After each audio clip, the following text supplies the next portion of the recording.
ನಾಳೆಯಿಂದ ಚಳಿಗಾಲದ ಅಧಿವೇಶನ ಆರಂಭ.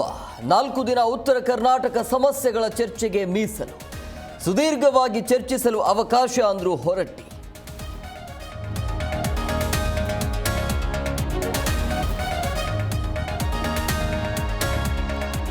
ಟೂಎ ಮೀಸಲಾತಿಗೆ ಆಗ್ರಹಿಸಿ ಸುವರ್ಣಸೌಧ ಮುತ್ತಿಗೆ ಹಿನ್ನೆಲೆ ಪಂಚಮಸಾಲಿ ಹೋರಾಟ ಹತ್ತಿಕ್ಕಲು ಮುಂದಾದ ಸರ್ಕಾರ.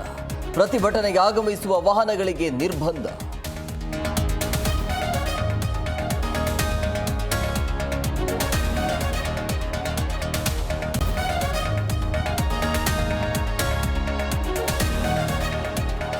ಬಳ್ಳಾರಿ ಬಿಮ್ಸ್ನಲ್ಲಿ ಬಾಣಂತಿಯರ ಸಾವು ಕೇಸ್. 2 ಲಕ್ಷ ಘೋಷಿಸಿದ್ದ ಪರಿಹಾರ ಹಣ 5 ಲಕ್ಷಕ್ಕೆ ಏರಿಕೆ.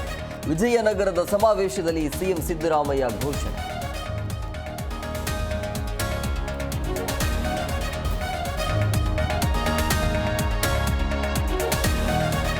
ನಾಲ್ಕು ದಿನದಿಂದ ಕರೆಂಟ್ ಇಲ್ಲ, ಮೊಬೈಲ್ ಟಾರ್ಚೆ ಗತಿ. ಕತ್ತಲಲ್ಲೇ ಧಾರವಾಡ ಸರ್ಕಾರಿ ಅಧಿಕಾರಿಗಳ ಕೆಲಸ. ವೈಯಕ್ತಿಕ ಕೆಲಸಕ್ಕೆ ಬಂದ ಸಾರ್ವಜನಿಕರಿಂದ ಆಕ್ರೋಶ.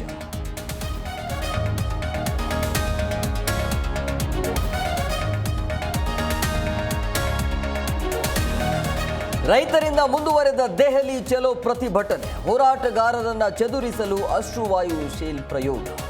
9 ಪ್ರತಿಭಟನಾಕಾರರಿಗೆ ಗಂಭೀರ ಗಾಯ.